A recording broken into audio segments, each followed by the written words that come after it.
কিনারে এগুলো হচ্ছে ইয়াসিকা ব্র্যান্ডের অনেক পুরনো ক্যামেরা, প্রায় 40 বছর, ম্যাট 124। অ্যাকচুয়ালি এগুলো যখন আপনার সাদা কালো ছবি তোলার টাইম ছিল তখনকার, এগুলোকে 110 ফিল্ম বলে। ফিল্মগুলো বেশ লম্বা হতো। যেমন আমি যদি একটু খুলে দেখাই, অনেক পুরনো হয়ে গেছে তো খুলতে একটু কষ্ট হয়ে যাবে, তবু চেষ্টা করি।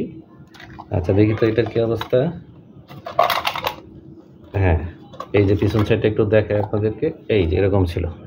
এখানে ফিল্মটা থাকতো, এইদিকে নিয়ে এইভাবে হইতো। যদি এগুলো এখন আর ইউজ করা হয় না, সেই আরও 20 বছর আগেই শেষ হয়ে গেছে, তবু এগুলো আমাদের সংরক্ষণে আছে। হ্যাঁ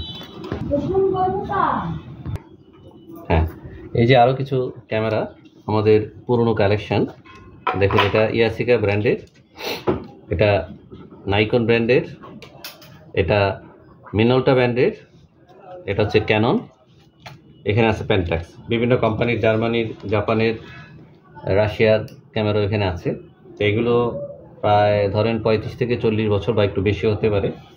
এগুলো একসময় খুব ডিমান্ড ছিল, কিন্তু যুগের পরিবর্তনের সাথে এগুলো আসলে হারিয়ে গেছে। কিন্তু কষ্ট লাগে ক্যামেরাগুলো দেখলে। এখন তো সব ডিজিটালে চলে আসছে। এটা এরকম ছিল। আজকালকার প্রজন্ম তো এগুলো আসলে চিনবেই না। এখানে একটা ফিল্ম বসানো হতো, তারপরে এদিক দিয়ে ফিল্মটা লাগিয়ে বন্ধ করে দেওয়া হতো, তারপরে ছবিগুলো তোলা হতো। যেমন ফুজি ছিল এরকম ব্র্যান্ডের ফিল্ম। খুব আসলে স্মৃতিকাতর হয়ে যায় আমরা এই ক্যামেরাগুলো দেখলে। হ্যাঁ, নেগেটিভ সিস্টেম ছিল, এগুলো ল্যাব থেকে ওয়াশ করে আনা হতো এই ক্যামেরাগুলো। এখন এগুলো আমাদের সংরক্ষণে আছে। এই যে দেখুন, কিছু ফ্ল্যাশ গান, ক্যামেরার সাথে এই লাইটগুলো ব্যবহার করা হতো। তো লাইট ছাড়া অন্ধকারে ছবি তোলার জন্য এই ফ্ল্যাশ গানগুলো ব্যবহার করা হতো। এগুলো একই সময়কার কিনা। এটা ভিভিটার ব্র্যান্ডের, এটা পপুলার, ন্যাশনাল, প্যানাসোনিক আছে, এরকম বিভিন্ন ব্র্যান্ডের হয়। তো এগুলো ধরেন এই যে ক্যামেরার উপরে অংশে এভাবে লাগিয়ে দেওয়া হতো, বাস। তারপরে যদি লাইটের প্রয়োজন হতো, ফ্ল্যাশ গান ক্যামেরাকে আমরা এভাবে প্যাশ করে দিতাম, এই ছবি চলে আসতো। যদি এখন এগুলোতে ব্যাটারি নেই, এর জন্য এই বন্ধুদেরকে দেখানোর জন্য আমরা এগুলো দেখাচ্ছি। অনেক পুরনো ব্র্যান্ডের বিভিন্ন ধরনের ফ্ল্যাশ গান আমাদের কাছে আছে, ক্যামেরা তো আছেই। এই যে আরেকটা ক্যামেরা দেখুন, যেখানে আপনার 60-300 মিলিমিটার লেন্সের। এখন এটা মোটামুটি কার্যকর আছে, কিন্তু আসলে কাজ তো করা হয় না শৌখিনভাবে। যে লেন্সটা খুলে ফেললে, খুলে দেখাচ্ছি, এই ক্যামেরা এক্সট্রা লেন্স, দূরের ছবি তোলা যেত অনেক দূরে। মনে করুন গাছে একটা পাখি বসে আছে অনেক দূরে, চুপচাপ এই ছবি তোলার জন্য আসলে খুবই কার্যকর ছিল এগুলো।